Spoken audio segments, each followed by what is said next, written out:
నీలోని కోపాగ్నిని జయించు, ఆత్మీయ విజయం సాధించు. పరిచయం.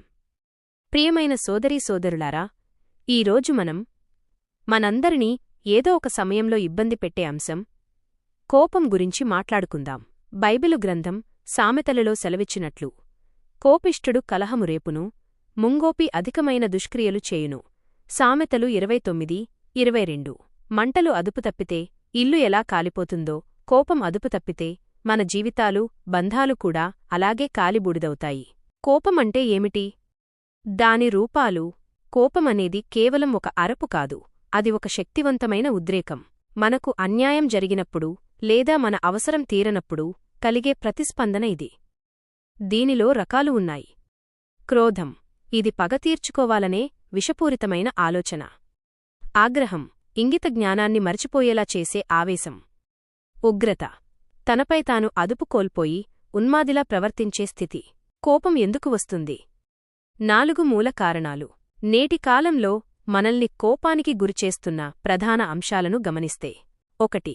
గాయం. మన మనసు నొచ్చుకున్నప్పుడు, ఎవరైనా మనల్ని తిరస్కరించినప్పుడు కోపాన్ని ఒక రక్షణ కవచంలా వాడుకుంటాం. 2. అన్యాయం. మన కళ్ల ముందు అన్యాయం జరిగినప్పుడు లేదా మనకు అపకారం జరిగినప్పుడు కలిగే ఆవేదన. 3. భయం.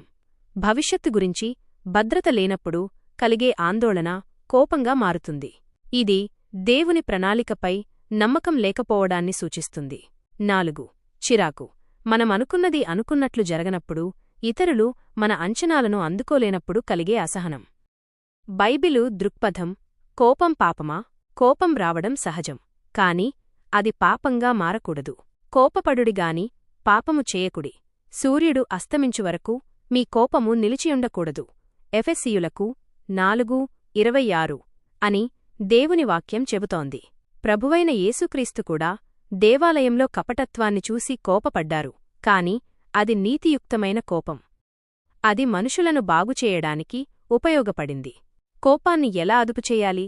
ప్రయోగాత్మక మార్గాలు. మనలోని కోపాగ్నిని ఆర్పడానికి ఈ క్రింది 8 సూత్రాలను పాటిద్దాం. 1. కోపాన్ని ఒప్పుకో. నాకు కోపం ఉంది అని అంగీకరించడం మార్పుకు మొదటి మెట్టు. 2. విశ్లేషించుకో. అసలు ఈ కోపం ఎందుకు వస్తోంది? నేను ఎందుకింతగా స్పందిస్తున్నాను అని దేవుని సన్నిధిలో నిన్ను నీవు పరీక్షించుకో. 3. మూలాన్ని వెతుకు. అది గాయమా? భయమా? లేక అన్యాయమా? హృదయ అంతర్యములోని సత్యాన్ని దేవుడు కోరుకుంటున్నాడు. 4. డిమాండ్లను వదులుకో.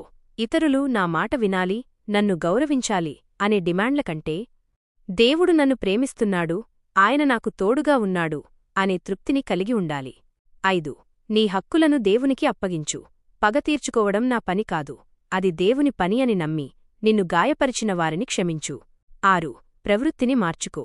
ఫిలిప్పీయులకు రాసిన పత్రిక 2వ అధ్యాయం ప్రకారం క్రీస్తు యేసునకు కలిగిన మనస్సును మనం కలిగి ఉండాలి. తగ్గించుకోవడం, సేవక హృదయాన్ని కలిగి ఉండడం అలవాటు చేసుకోవాలి. 7. నిర్మాణాత్మక సంభాషణ. ఎదుటి వ్యక్తిని నిందించకుండా, నువ్వు ఎందుకు ఇలా చేశావు అనకుండా, నీవు ఇలా చేయడం వల్ల నేను బాధపడుతున్నాను అని శాంతంగా చెప్పడం నేర్చుకోవాలి. 8. క్రీస్తుపై ఆధారపడు. నేను క్రీస్తుతో కూడా సిలువ వేయబడి ఉన్నాను. గలతీయులకు 2:20 అని ప్రకటిస్తూ నీ కోపాన్ని సిలువవేయి. ముగింపు. క్షమ అనేది నేరాన్ని చూస్తుంది, కాని రాజీ అనేది సంబంధాన్ని చూస్తుంది. మనం ఇతరులను క్షమిద్దాం. వీలైనంతవరకు సమాధానంగా ఉండటానికి ప్రయత్నిద్దాం. కోపం మనల్ని ఏలకూడదు, మనలోని క్రీస్తే మనల్ని నడిపించాలి. దేవుని కృప మనందరికీ తోడయుండునుగాక. ఆమేన్.